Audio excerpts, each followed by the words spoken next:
Hello, Gunner James 105.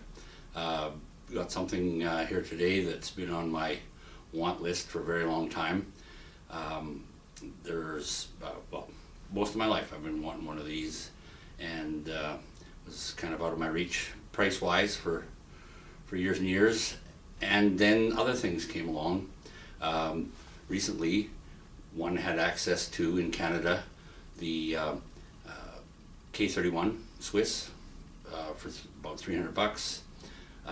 In one of my other videos I was showing you the SVT-40, the 9130 PU Sniper, and the SKSs, and so things were coming along that I felt weren't going to be here for very long. They were going to be grabbed up.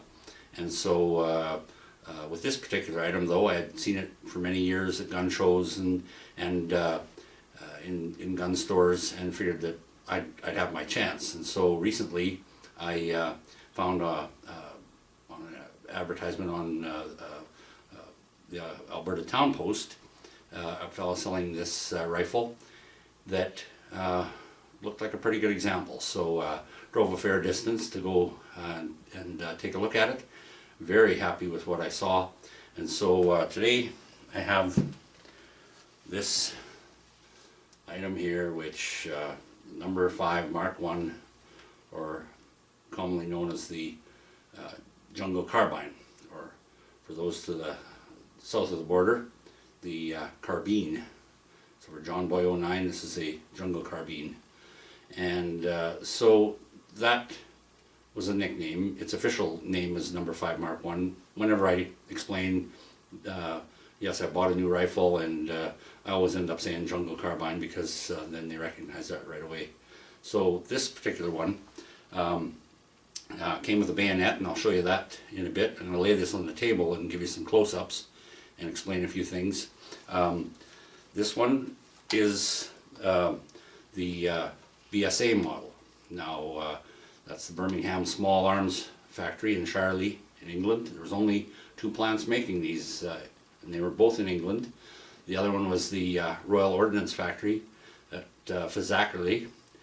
Now this one is much more rare, I guess, in that the total numbers, and I've got it written down, 251,368 of these were made. And at the Royal Ordnance Factory, or ROF, at Fizzackerley, there was 169,807, whereas at Shirley, at the BSA, 81,329. So I'm going to just lay this down here now and get you some close-ups and show you that bayonet. Hang tight. Okay, just a few things before I get this camera a little closer for a better view. Just wanted to note that little bits of information. This was approved December 9th, 1944 for production, and it started production in March of 44 and ended production in December of 47, so not quite 3 years. They had the desire to have a lighter, shorter rifle instead of the number 4 Mk.1, and so this one here, it's not a cut down or a refurbished number 4. It was a ground up effect, and there are many differences in the number 4 Mk.1 and the number 5 Mk.1 in the way that they did the lightening cuts in many places throughout this rifle to chop about 2 pounds off of it compared to the number 4. And so shorter barrel, something like about 4.5 inches shorter barrel. And so there was also the shoulder or buttstock pad that is a rubber material that I believe in its day, 47 and earlier, may have been a bit softer to perhaps deal with recoil, but I had also heard that it had to do with preventing slipping off your shoulder in wet climates.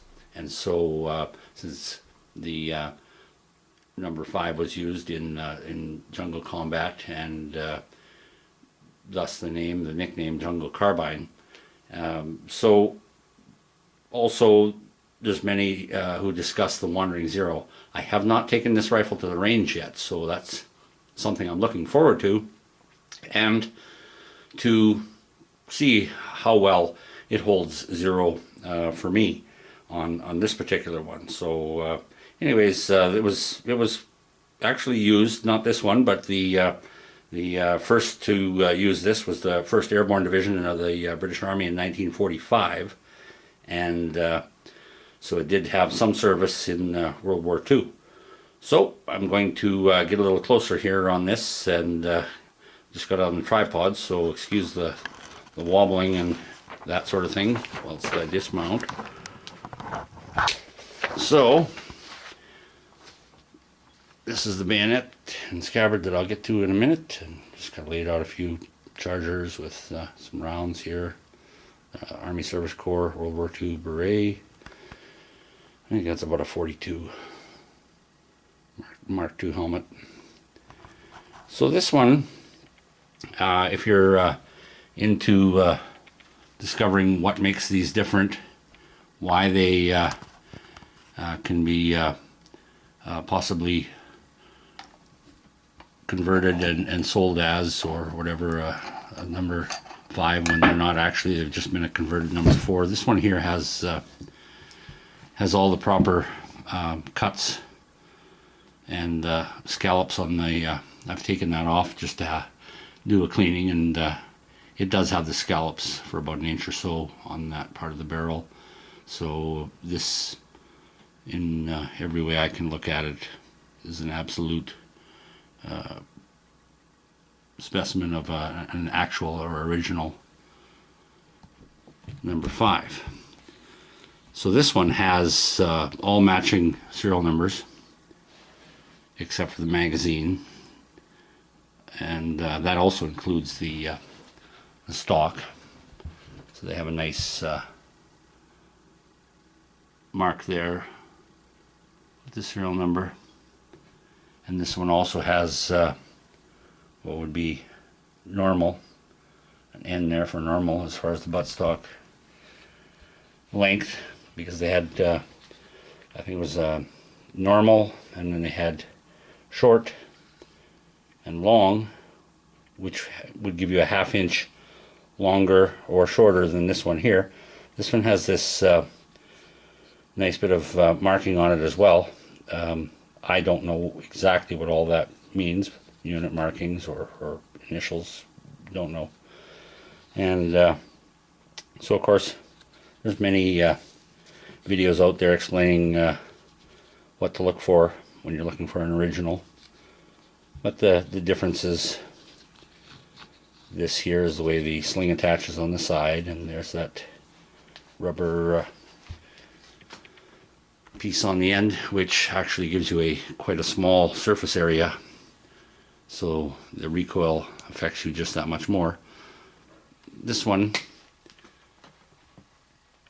has the markings now of the BSA. The way the BSA, Birmingham Small Arms Factory, marked theirs, if I can get in there, yeah. So we've got the No.5, there we go, No.5 Mark I, and if you have the ROF, it'll be electro penciled. It's quite a bit larger markings on it, so it should say, and it also in that area would show the month/year that it was built in, whereas on this one we have 1947, and that M47C is what all of the BSA carbines were marked with, and then the serial number. This one doesn't have any markings of a FTR or factory thorough repair, nor does it have a import stamp, which either shows up on that wristband or on the receiver right there. You'd normally have England stamped in there, and it doesn't have that. I noticed also that the bolt head is 0, The bore is pretty good on this one. I wouldn't say it's brand new, but it's pretty good. It's a 5 groove. And the micrometer sight, now that marking there, when you have the B, that's the BSA. You'll see F on the other, on the Zackerly, and it goes to 800 yards. But all efforts to save weight, including I think that's a larger hole on there. They've even taken a bit out of there, a little meat out of there, in this area as well. Took a bit out there. The same here. You'll notice that big space is between there compared to a number 4. And even just, you know, slight amount in here, metal, and down inside they've removed metal inside. This bolt handle has the metal removed there. Just anywhere they could find, including the butt stock, where they've hollowed this out quite a bit, so a lot of wood is removed there. Of course, you just have the what would be more like a sporterized wood on the front to save weight. And the rifle has, if I can flip it over, don't know if you can see it, but get some light here. But there's the M47C as well on the front sight guard, and our flash hider, bayonet lug. But it's in overall very good condition. This nose cap was added in 46. Just a lot of them are more rounded off with just the wood, where they put these on to protect that wood and supposedly to keep moisture out, or help keep moisture out. So perhaps I'll just kind of give an overall end-to-end shot on that.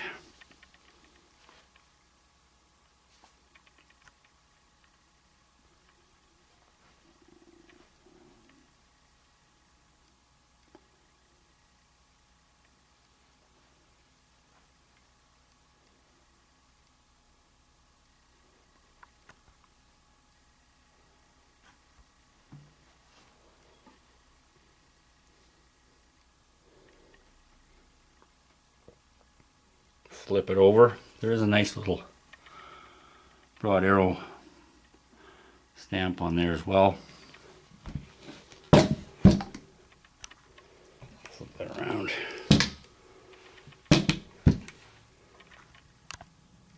So for those that like to compare or check this or that, some close-ups for you. It's got little dings and dents here and there.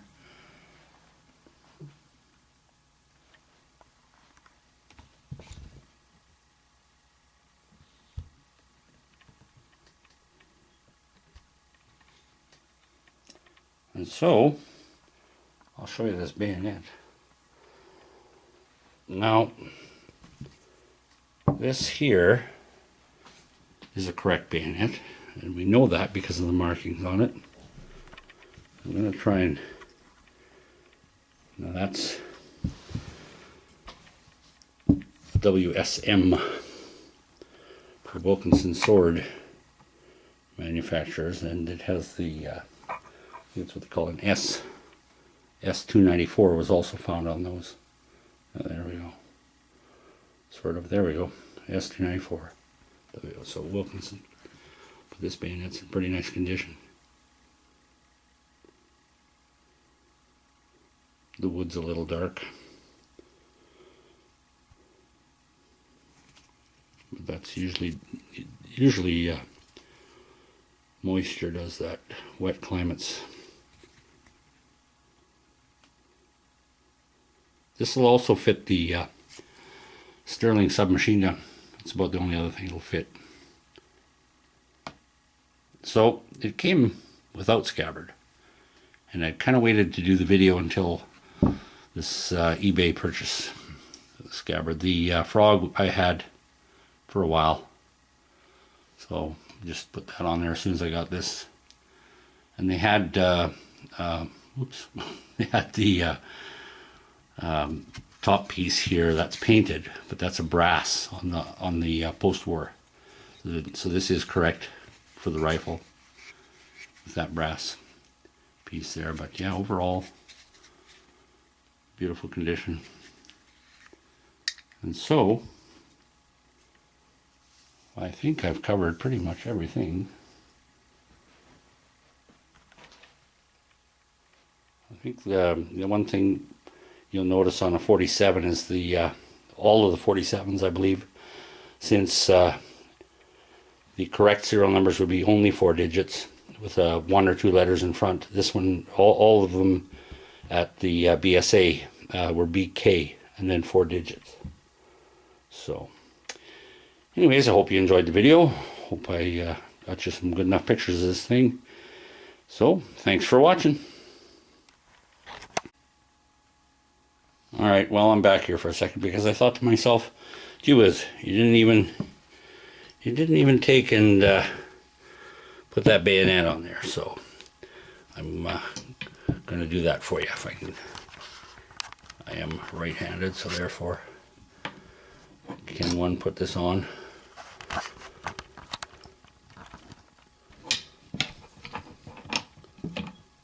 Okay, so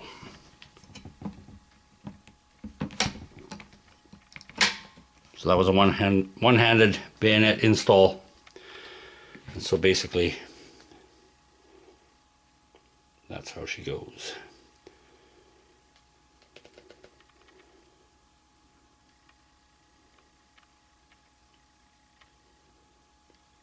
There. So now I can finish my video. Thanks for watching.